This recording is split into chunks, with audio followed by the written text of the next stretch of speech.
Hello and welcome to Conversation Bytes, your tech leadership podcast, and I'm happy to welcome in the Image Matrix studios, Chris Lau from Laser Corporation. Chris, great to have you. Thank you, Gerard. Pleasure to be here. Chris, Laser Corporation, what do you guys do? A lot.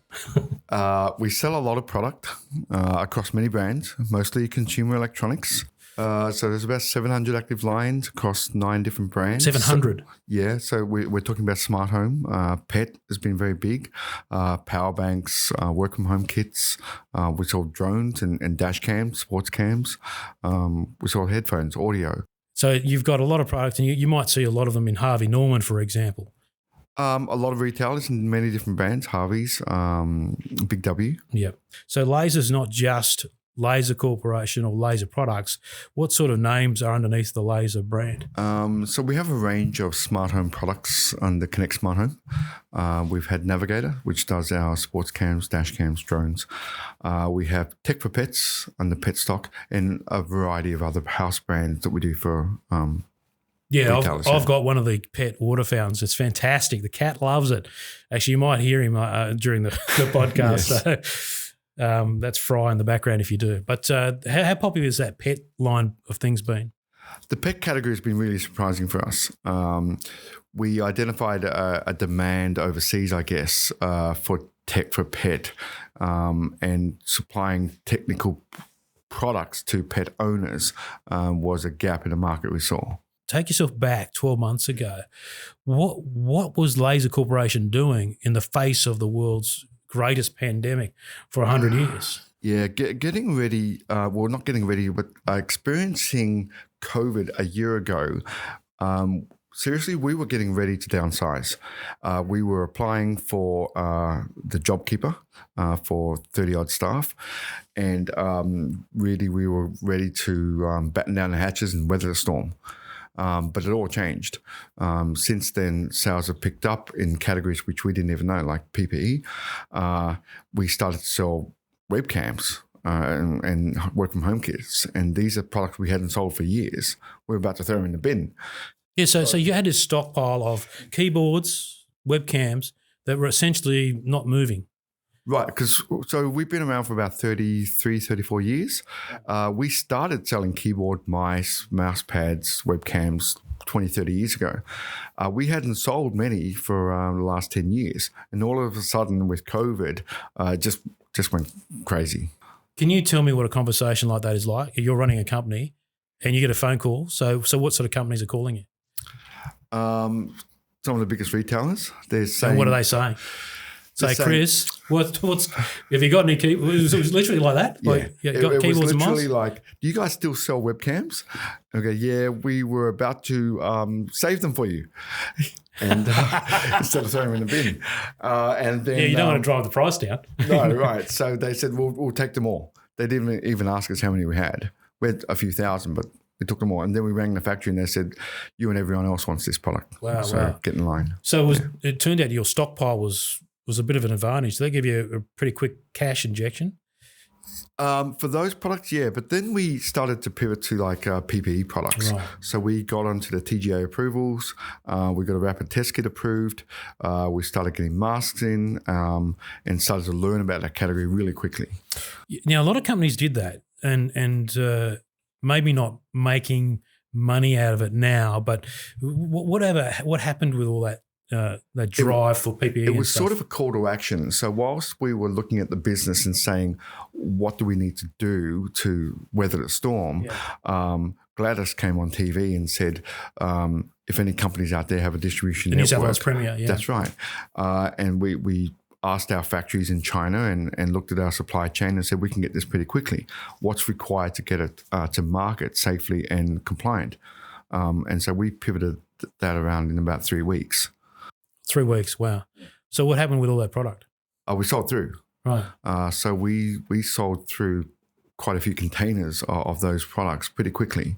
What were you thinking then? You're a technology guy running a tech company, supplying tech to the consumers, and all of a sudden you're doing this stuff. Did you think this was very temporary, or Did you even have any idea how long this would go for? So that particular exercise sparked a whole bunch of other initiatives, which we wouldn't have done without COVID. So we expanded our China office. Since last year, we've added 9 more staff. We've opened new business units for private label. We expanded into different categories. We are now dealing with different customers. So it's forced us to diversify our business. We're nowhere near, so we're up 30% on last year in revenue. So we're nowhere near what we were in terms of product mix or channel mix that we were 12 months ago. We supply a wider variety of customers and about 7 more categories, which we never sold last year. Wow. So if you go back to that period of time, you were in a situation where you're going to apply for JobKeeper? Yeah. So what happened there? So because of our turnover, we had to get an audit. And whilst that was happening and new business was coming on and opportunities were being found, and we've got a great product team who is sourcing and continually in contact with the China suppliers. With the new business coming in, we just didn't qualify, so we stopped it. That means your China relationship's obviously pretty good. What is it about to keep your supply chains going? How do you do it? You mentioned you got staff there, and you do need a good presence there, don't you, to make sure that you're getting the product? It's about finding the right people. Right. We had always had a China office, but a very small one. We happened across some opportunities where we could build that facility, that office, and add good talent. And what that did was open our opportunities not only to the manufacturing base, but to international as well. So because of the China office, we're now able to engage with retailers in other countries. So you mentioned you had all the thousands of keyboards and webcams, but how do you make sure that you get that product, but make sure that they're, for want of a better term, not just a piece of crap? Because there is a lot of junk tech out there. So how much do you look around and say, okay, I can get this in, but I need to make sure that's an affordable brand, but it's not something that's going to break in 5 minutes? Yeah, that's a question we get asked a lot. It's a great question, Drew. What it is having good relationships with the suppliers. We only deal with the very biggest of factories. It means that for the Australian market, we have to make sure it's complied and that you're not getting issues, especially with things like Android tablets, smart home, power bank, where security or compliance or overheating, overcharging, those sort of things are very important to the Australian consumer. So getting continuity of supply and getting the right product means you've got to have those big relationships. And volume does that normally. Yeah, and so once you get that sort of supply chain going, how do you maintain that quality as product comes in? Right. So there's 2 parts. One is the relationship we spoke of, and the second is having inspections. So we have a China office. We send our factory inspectors out to inspect the quality against what we call a golden sample, and then that ensures that the quality is there when the product hits shelves. Right.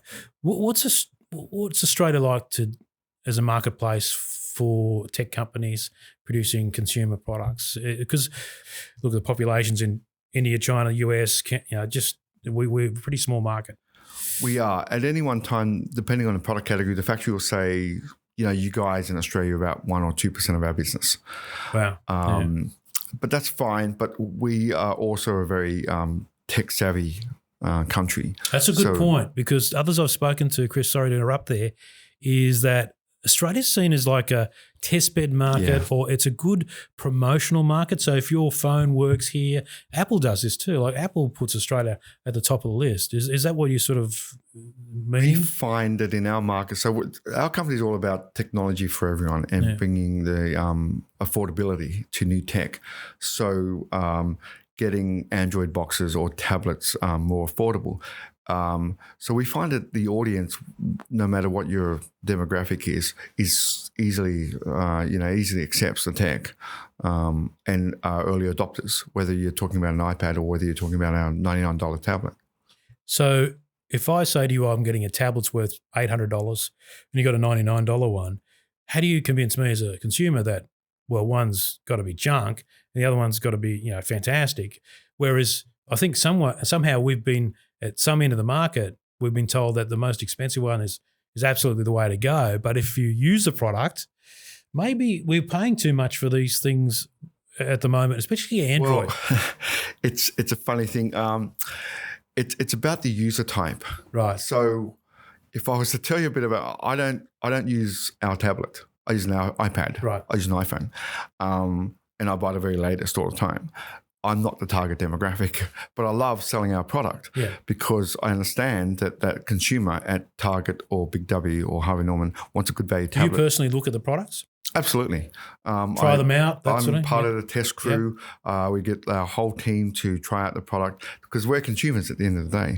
And if the user experience isn't there or if the quality isn't there, then we just won't put our name on it. So a $99 tablet is good for who? It's good. It depends. So it's great to watch Netflix. It's great to check emails. It's great to play games. You give it to the kids. It's great as a secondary tablet if you don't want to take your iPad everywhere. So there's a lot of utility. You can even write emails. It loads O365. It's got all the streaming services.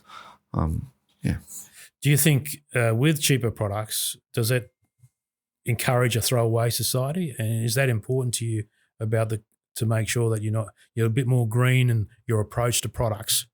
It certainly is. I think that's a battle we have as an importer with China. The first step is to change the things that we can change, which is packaging. So we're moving towards a sustainable packaging. We stopped using styrofoam a long time ago, and you've got to remember we're selling like 1 million bits of stuff every month.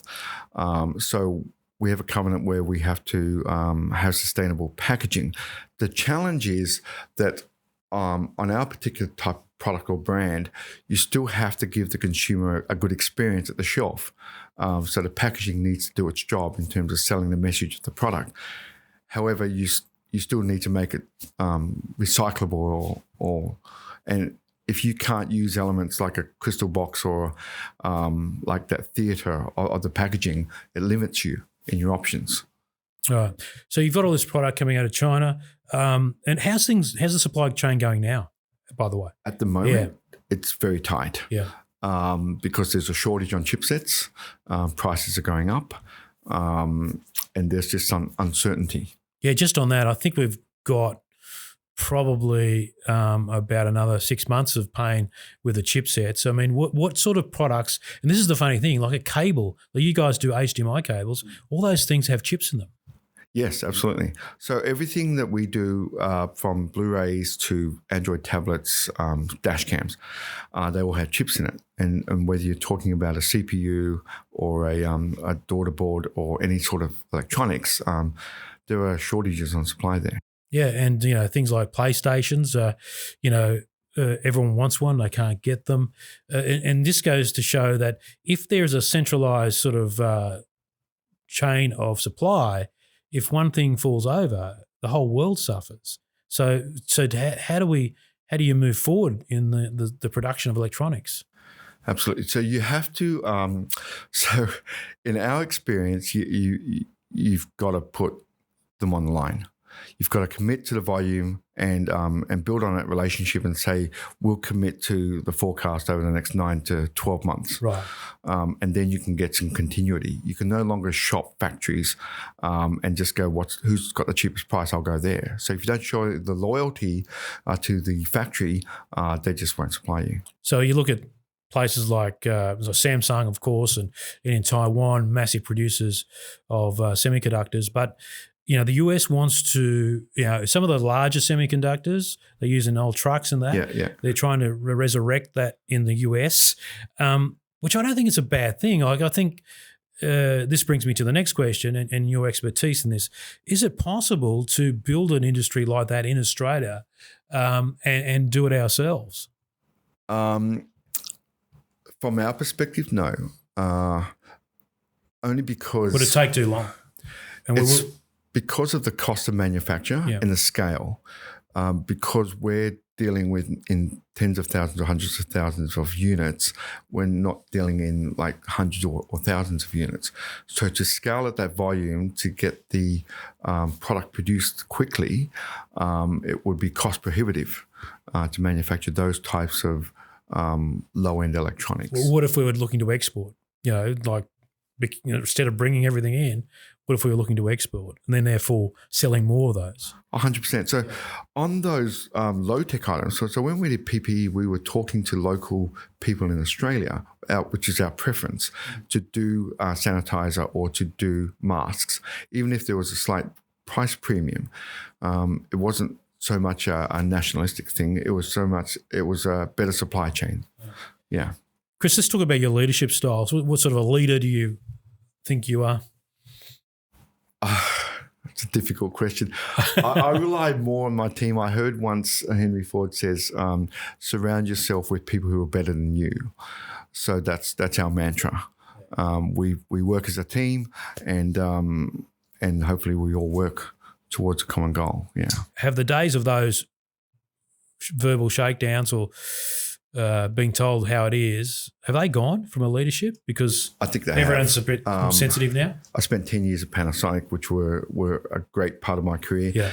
And as I was leaving, the MD, Mr. Kasaka, had Japanese tea with me. And he says, watch your staff, watch your stock, and watch your cash. And that's been the mantra of how we run our business. Staff is very important for us. And I didn't realize at the time, but the cash flow was equally as important. Right. So you might not be making heaps, but you got to keep it coming through. You've got to have good systems and good people to weather. I think most people can run a business normally, but to really excel and get to the next level and innovate, you've really got to have good people. So how do you deal with staff on a day-to-day basis? It's collaboration. Yeah. There's a lot of meetings. There's a lot of informal meetings, and there's a lot of Teams meetings at the moment.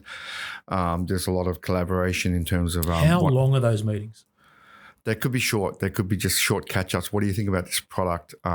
What can we do about that situation? How do we improve this? It's always about being positive. Right. So we're always looking forward. So how do you handle that? Because meetings can bring staff down. Lack of interest. We're having too many meetings, especially if they go too long, waiting for people to come to the meetings. How do you handle your meetings? So we have an internal team norms rule. Everyone has to contribute. If you stop talking, then we don't need to have the meeting. And we need to have an outcome. So meetings are a necessary evil, whether it's one-on-one or one-on-many. So it's more about getting an outcome. So I leave the meeting having known something more or having been given direction on what I have to do. Right. So do you schedule meetings as a regular thing, or do you have it case by case if something's happening? Or is it a bit of both? Yeah. Yeah, it's we have regular meetings, necessary evil. You know, you've got to have finance meetings and sales meetings and update meetings from the product team production. But then we have a lot of ad hoc meetings. So we'll go out and say, hey, guys, let's grab a coffee, 5 minutes. What do you think about this product? What do you think? Because the China office is constantly sending us samples. Yeah. And that's their directive. They have to be on the boil and always giving us opportunities. And then we have to constantly send it out to the customers. So I think if you ask a lot of our retailers, we don't wait for the cycle. We don't wait for a steering committee or a range review or a buyer meeting. We'll just flick over. These days it's a text or a Teams or a chat. Say, what do you think about this product? Let's go. And if it's a no, then okay, it's a no. Let's move on. So we don't wait for the cycles to come around. We'll just spin it out. You seem to have a lot of supply though, because myself, Steve Fennick, Trevor Long come to a regular lunch with you and the staff, and they're all with a wonderful people. But and it's great because we get to see your product. There's a lot of cool things. I'd love to load the car up with everything you got going there. But how important is to keep that warehouse full? Because it was advantageous heading into COVID, but that was sort of a bit of luck, but what do you do with supply? That's another great question, because we had a time there over the last 6 months where we were just adding on more product and more customers, and our warehouse was at capacity. We bought another warehouse just up the road, and that's full as well. And where are your warehouses? In Macquarie Park. We also use 3PL, and we also use a distributor, Cinex, and they're pretty much maxed out. So we had considered moving to a 3PL arrangement. But now that we've got a facility in China, we're able to manage the inventory much better. But we're still a little bit old school. We like to see and feel the product that we purchase. It's our cash at the end of the day. So we like to go in a warehouse and see, yes, this is how much stock we've got. It's really old school. We're not big on reports or data or BI. We want to feel everything we see. Yeah. And with all that, you mentioned that you had a big increase. Was it 30% on last year? Yeah. If we start traveling again and people are doing other stuff, are you expecting things to drop off? That's another great question. We looked at that in our scenario planning. We're not seeing everything drop off. We're seeing another big spurt for next year, driven by online. We've had to pivot to online. We're building more content. We're using suppliers to provide more material so we can give consumers a better experience online. We're doing a mobile-first approach where we've recognized, probably late to the game, that a lot of people are looking at our products online on mobile. So that's a very big initiative. It doesn't mean that we're going direct to market to go against our retailer. First and foremost is our lifeblood. So we're always here to support our retailers. But even the retailers have said everyone's got to improve their online experience. So you can buy your product through the retailer or directly through Laser. Yes, you'll probably get a better deal for the retailer. Yeah. All right. Okay. You're going to get a better experience in store. Yeah. We send, as we said, our reps to all the stores to train them up. So they're, I guess, educated to assess what your needs are, especially a smart home. You're going to Harvey Norman, the guys are all trained up.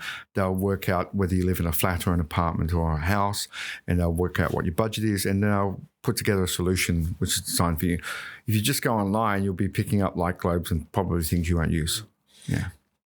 You guys and companies like yours must love Google and Amazon for what the infrastructure they've built with smart home technology. And you've seen some of the devices I have here, and I've got some of your devices, but some of the Amazon and Google devices are fantastic. We've got this Amazon screen that follows me around. Yeah. A little bit creepy, but it's great tech and so convenient. But it's that back end that enables you to sell so many of these home products. Oh, absolutely. We were selling, we tried to sell smart home about 6 years ago. Yeah.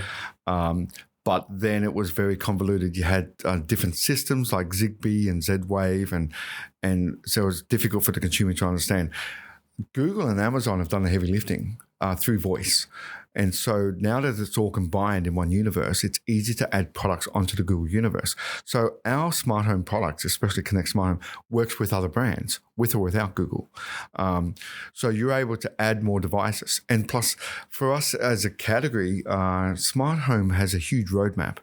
We're getting into smart pet, smart fitness, smart appliances, a smart baby. So it's a great product to grow that universe. And it doesn't matter what brand you have, they all work within Google. And do you have a lot of these products yourself? Yes. Most of my... What's your favourite?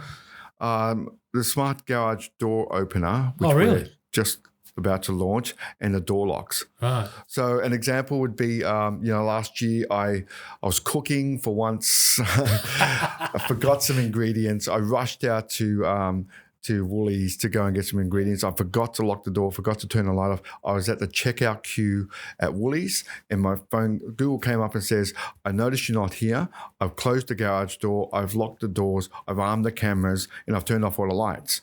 And I'm at the checkout going, oh, great, fantastic. Plus, you're not welcome home. you're out. That's right. Getting back in was another issue. Yeah. It's amazing, isn't it? Like, and the thing is, your aim is to sell products at a price that enables most people to set up their smart home. 100%. Make it affordable. Yeah. We did a $10 globe with Harvey Norman. We sold almost 100,000. It was crazy. I reviewed that for less than 10. Like you can spend $10 on a normal globe, but you've got a smart globe that's $10 or less than $10. And we've got all the bases covered. So whether they're the screw-in or the bayonet type, whether they're down lights or strip lights, there's not a light fitting that we don't cover and make smart. Yeah, and so the smart home thing is really, really hot for you at the moment. Let's keep going on the fact that you've had a great year despite of COVID. How many personnel do you have in Australia? We're nearing 50, so we're at 41, about to onboard another 4. This time last year, we were 32, 33. Right, and where does it go from the people in the warehouse to marketing? What sort of spread of percentages do you have? So we're getting to the size where we're having to outsource some components, but essentially we have all functions from warehouse people to, and that's the way our business is run. We're like a big family. So at the end of last year, when we ran the Christmas period and it got really busy, and remember we have got 3 warehouses in Macquarie Park. We had everyone, including on the management team, myself, roll up the sleeves, get down in the warehouse and start shipping boxes out. Yeah. Do you talk with other Australian business leaders about the predicament we're in? Yes, I'm a member of the ARDC. Can you just explain what that is? Australian Institute of Company Directors. Have a lot of colleagues in similar positions. In the consumer electronics industry, at least in our area, we pretty much know each other. So we face the same challenges together. And what are those challenges at the moment? A changing buying dynamic with more online, changing brand preferences, a change in the way that we execute the product and how we price it and how we deal with, I'm going to say the eBay imports, which are non-compliant. And can we just cover off that? If something's non-compliant, it might manifest itself as just say a rechargeable battery or battery pack. It's not compliant. It doesn't use the right circuitry. Could burn your house down. That's the worst case, isn't it? Yeah, or cause injury. Yeah. It could be anything with a battery is an issue. Yeah. So we go to great lengths, and all the good brands do, to ensure that it's got the right safety cut-offs, that it's the right cells, and it has the right components, and it comes from the right manufacturer or assembler. There's a lot of shady products out there. We know because we get these samples that we test, and we can see that it's just How not much a good time thing. does that take up? So we have a 3-stage testing process. So the preliminary products go through China, most of them the China office. So the testing guys over there probably cancel 80% of the product. 80%? Yeah. Wow. So this is why it's so important to buy a product that conforms to Australian standards. Yeah. Yeah, we have a dichotomy where normally price is mostly an indicator of quality, but we're trying to push a value price point. So often we're perceived as, well, you're cheap and you're no good. Actually, there are cheaper products than ours, but all of our products are compliant. We've never had a recall. We've never had an issue with any of our products, whilst you've got a lot of examples of non-compliant smart home products, non-compliant battery products like power banks. They're just they're leaking, they're catching on fire, they rupture, and all sorts of bad things. You're talking about lithium, so it's a bad thing. Yeah. So how do you then convince people that Laser's a brand? Because we are, like it or not, people just like to belong to a club. So yeah, I always buy that Laser stuff. How do you get people into that? Honestly, we don't do word of mouth. Yeah, word of mouth is a big thing. Yeah, we haven't done a very good job of pushing brand first. We've always been about the consumer and the retailer and less about us. So that's something we probably need to improve on. But we've been here for 33 years. We've got a long history. Our product's been sold since floppy disks back in the 80s. I've still got some out of the back. Right, so have I. And we've got some in the warehouse if you want some. And believe it or not, there are still some reasons to use it, but that's another show. Yeah. Right. So you've got, so there's some history there. Yeah. And people may say, well, we're called Laser because of laser discs. We sold a lot of these CDR, DVDR, like 1 million a month, like a lot. So people remember us from back then. Well, that's like Oppo. Oppo sold laser discs as well. Right.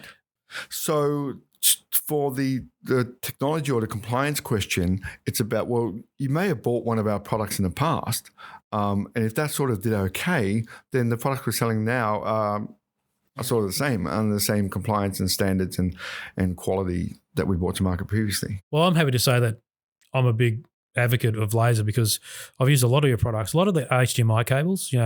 One of the and people, I go again, you just don't buy any sort of cable because with 8K and 120 hertz, 48 gigabits per second, you want to make sure you get a cable that does the job. And a lot of these things are dodgy, and if they're too long, they won't give you an adequate signal either. Yeah, that's right. So the HDMI cable category is a bit different for us. We sell a lot of cables, but we recognize the need for this niche cable. So it's probably one of the only categories which we pushed into the high end, and JB sell this really well because it's a cable which is ultra certified, which means it's been endorsed by HDMI.org, which means it works with PlayStation 5 on 120 hertz, which means it works with the latest graphics cards and active sync and FreeSync and all that great tech stuff. But like you said, a lot of the generic cables won't. Yeah. So not all cables are cables. Yes. The funny thing is, out of all the things, your top end stuff's a cable. Yes. And that's what I mean. The cable's actually smart. It's just not a couple of pins at either end. It's doing a lot of work in the cable. So it's intelligent. It's an intelligent cable basically that you're dealing with. Yeah, and as technology changes, so audio visual, you're moving from it's either refresh or HDR or resolution, and you have to change your cable. Most people think, I've got a drawer full of cables at home. I don't need to change. Well, actually, if you want to utilize the latest devices, even Foxtel, you need a HDCP 2.2, which is something about the compatibility. This is where the labeling, Chris, and a supplier like yourself has a responsibility to make it easier for a consumer to pick up a cable and it's got it on the front. This will work with that. That's a great point, Joe, because what a lot of people don't realize is that when the product comes out of China, it's in what we call Chinglish, and and we have to decipher it. This is one of our things in either the manual or the features. We don't include all the features that the product can do because sometimes it's not relevant for a lot of people. So. But we do have to decipher the language and make it readable or digestible for our consumer, not necessarily the tech consumer, for the everyday guy. It's very hard to explain in plain English what the differences are in an HDMI cable. It really is. And not even the experts can agree on the best way of describing it. So it's a hard job.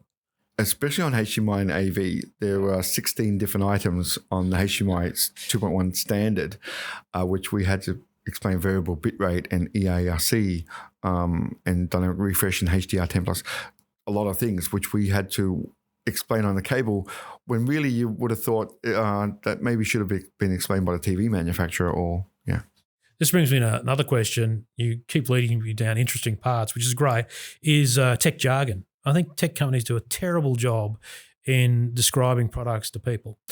One great example, and I love TVs. TVs is one of my big review points. And you talk about HDR. Let's go through them. QLED, OLED, ULED, 8K, 4K, UHD, Full HD, 1080. I mean, even HD. HD is 720p now, apparently. So 720p is HD, and then Full HD is 1080. And then 1080 can be 1080i, which is really half the resolution. So we can go forever. There's no way a punter's going to understand all this is. They want to know, does it look good? You've got that. Let me add another layer of complexity, which a lot of people don't know. There's a thing called interpolation. And what a lot of brands do on cameras and devices which say that they can do a 720 or 1080 is that they're interpolated, so they're not native. So there may be a native 480 or 520 image which has been boosted.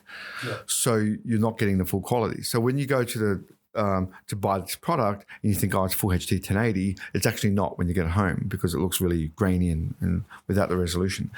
So for a long time, we've struggled with this because we only put native resolution products on. It's maybe something that's the ACCC needs to pick up on. Definitely. But you're not. Sometimes you're not getting what you pay for. We could even go down to like panels, like 8-bit panels, which are masquerading as 10-bit, which actually work, and it's been doing for a while. That's a big TV discussion, but it's just like there's a bit of trickery that goes on in the tech industry that people aren't aware of when it comes to these sorts of products. Right, because for a long time there's been a chase on numbers. Yeah. And when I was at Panasonic selling panels, it was a chase on contrast ratio and brightness, how many colors, and resolution. But nowadays I think people just go and experience it in a store and see, do you like it? Forget about the spec. Do you like the image that it portrays? Is it to your eye? Yeah. And buy that one. Yeah. Don't chase the numbers. Yeah, that's what I say too. And also just have a play with the remote control, the experience, the UI. Chris, as we sort of get to the end of the chat, I just wanted to talk about your background. So 30 years ago, you started this whole shindig? No. My business partner, Hong, started in his garage in Surry Hills. I love the garage style, yeah. That's not 5 1/4. That's 360K floppy. Oh, the big guys. 5 1/4. Yeah. So that's not 3.5 inch. That's 5 1/4 floppy. Yeah, the big guys. Yeah. And how did that go? That went quite well. I used to be his customer when I was at Panasonic. So I used to buy the floppy disk from him. And then we got to know each other quite well, and we formed, So how long, when were you at Panasonic? 10 years from 97 to 2007. Right. And what did you pick up out of Panasonic that's helped you with laser? A lot of things, great relationships, great company, spent a year in Japan. But in the end, out of all the things I picked up, the single most important thing was PSI. Right. And a lot of the tech guys will know what PSI is. Explain. PSI is where we're not talking about tire pressure. No, it's essentially stands for purchases, sales, and inventory. And our staff hate it. Like we have PSI meetings every month, as every electronics company should. Sorry, laser people. and if you ask any Japanese or Korean company or most other companies, they know what it is. So it's managing your purchases and managing your sales and your inventory. And there's this magical, massive Excel spreadsheet, which is supposed to coordinate everything in. Sometimes it can get carried away, but it's the foundation. I think that's when we introduced this process to the laser business when I came in, it changed the way we looked at inventory and stock and sales. It's a combination of forecasting tool, stock and inventory management, obsolescence, cash flow. It just mushes everything up. 10 years of Panasonic, I got that drummed into me. Right. You talk to any Japanese or Korean company, they'll know what this is. Yeah. What did you do before Panasonic? I was a very unsuccessful lawyer. Oh, yeah. Let's not go there. Yes. What was that like? Why did you become a lawyer? Because I went to school and I got the grade and I wanted to become a mechanic because I love cars. And this is logical. I filled out my UCAC form back in the 80s and said I wanted to go to Randwick TAFE and be a grease monkey. Yeah. And my dad found out. I hope he's not watching this. And he absolutely cracked it. He's just going, hell, you're going to do that. You're going to go and do this. And I went and did that thing for a few years and I just hated it. And so what happened was the guy at Panasonic, the general manager at the time, had a case with our company, and I was representing. So I kept asking him, "What's it like selling consumer electronics?"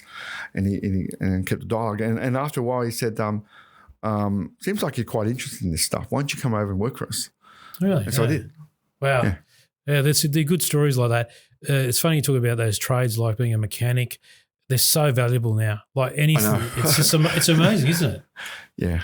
Like it really is. And it's such just getting your hands dirty. And do you really miss that or wish you could do it? Well, I bought an old combi and I didn't think I could do it. But my mechanic who worked on my combi walked me through it and I took the engine out in like 12 minutes. Oh, wow. Now I'm... You had the brain for it. Now I'm a combi mechanic. So how are the fingers, mate? They it's great. Dirty? I love getting dirt on the fingernails and getting in there. And I'm I'm not that mechanic who can tell you what size spanner goes on that nut. I'm the guy who gets out 5 spanners. Yeah, and you goes, just keep going till it works. That's how it works. Yeah. But I love 100%. it. Look, my weekend is spent doing that.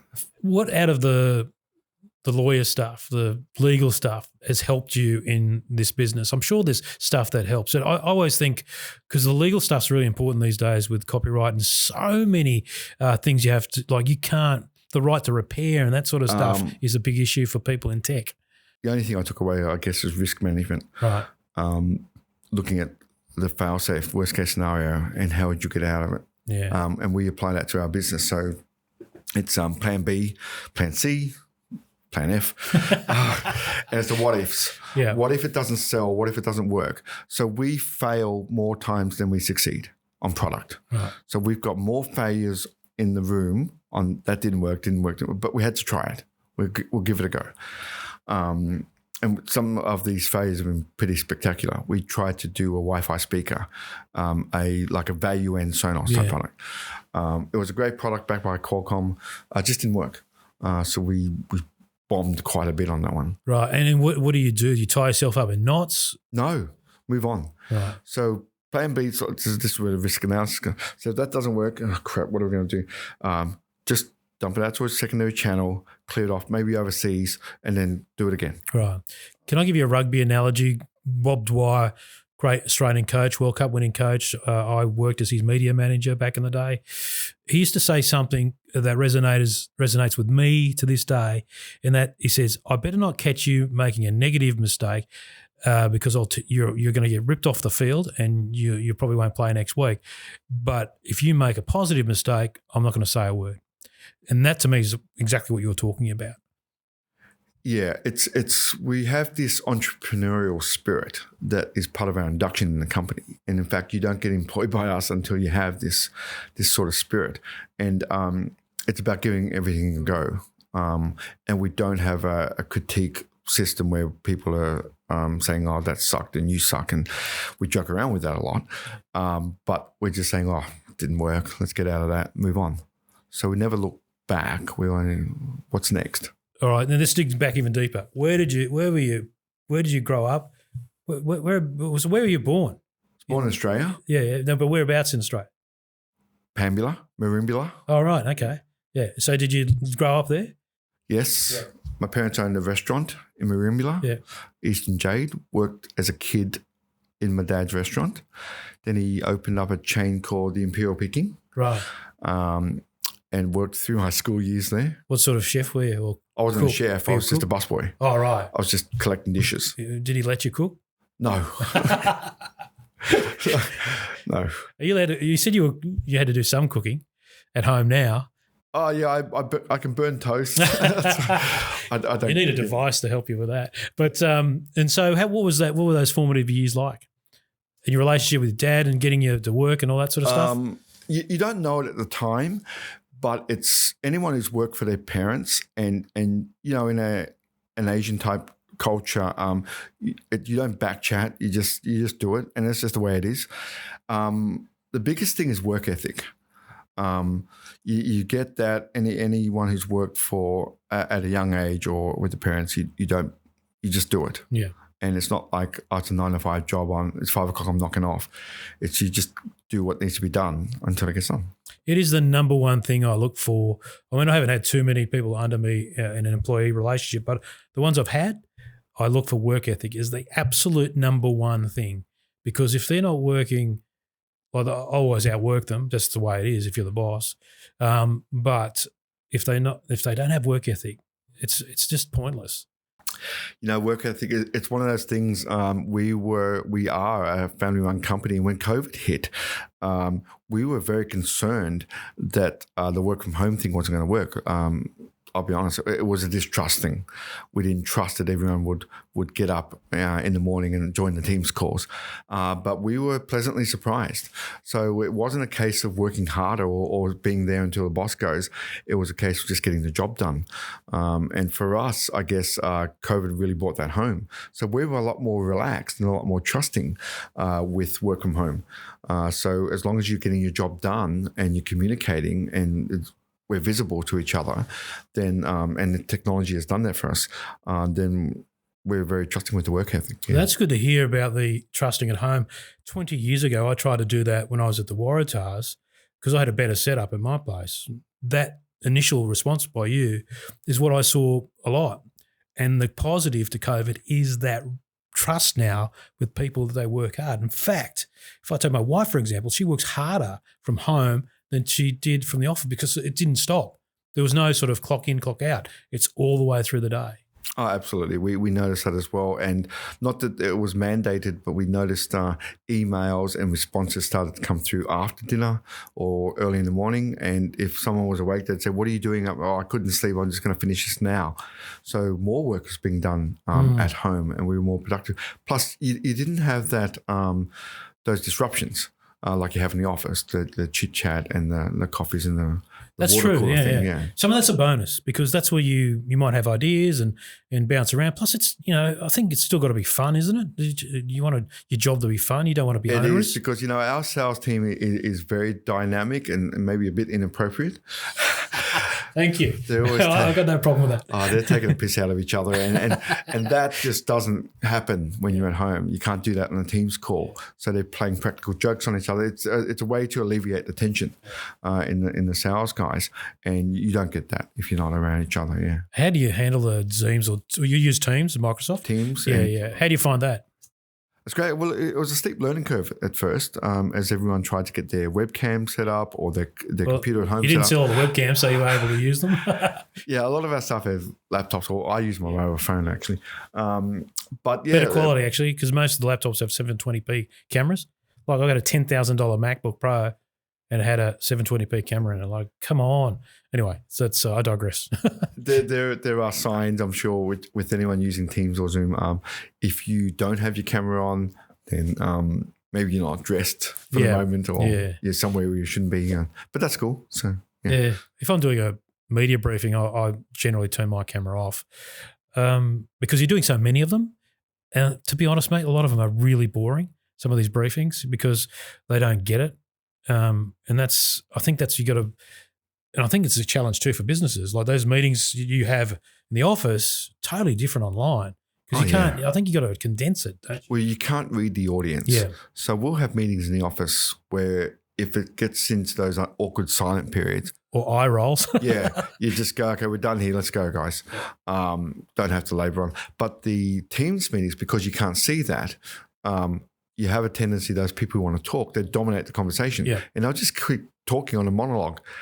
And, you just turn off. So you need to interpret those situations, those moments, yeah. All right, Chris, we're just going to wind it up here. I really appreciate your time. Give me your thoughts on the next 12 months, the 2021 and ahead, where you think we're heading in terms of business and how we're going to, if things start to open up, how we're going to look in the next 12 months. For us or? For you and then maybe globally. So our plan is to get back to stores as soon as we can to assist the retailers. Back in the stores? Yeah. Yeah, assist the retailers in driving traffic and lifting that engagement and getting people out shopping again. That also means that we're doing a lot of online, but also to assist the retail play. So your key brands, just remind us again, and what are the key websites? There's laser.com.au. Then we've got V Fitness as a fitness brand. We've got the Tech for Pets brand, Connect, which is Connect Smart Connect's the Home. other big thing for you, isn't it?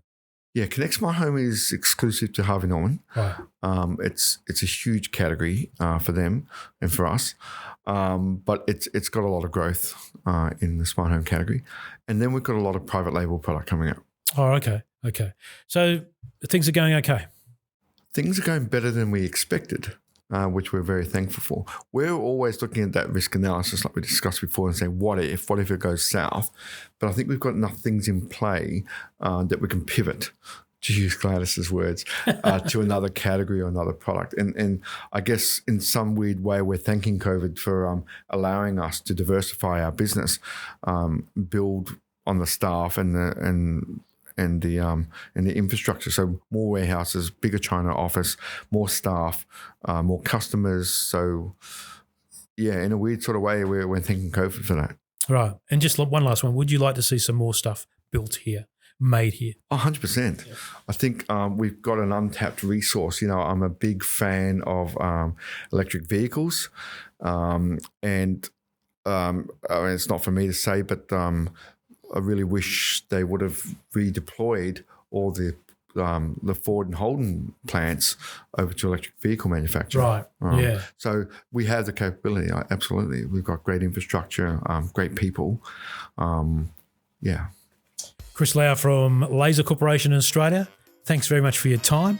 Good luck in getting that combi going. Yes. Look, I'm going to come for a drive, mate. Absolutely. All right. Thank you very much, Chris Lau. There Thanks, it is. Chris Lau from Laser Corporation. See you next time on Conversation Bytes.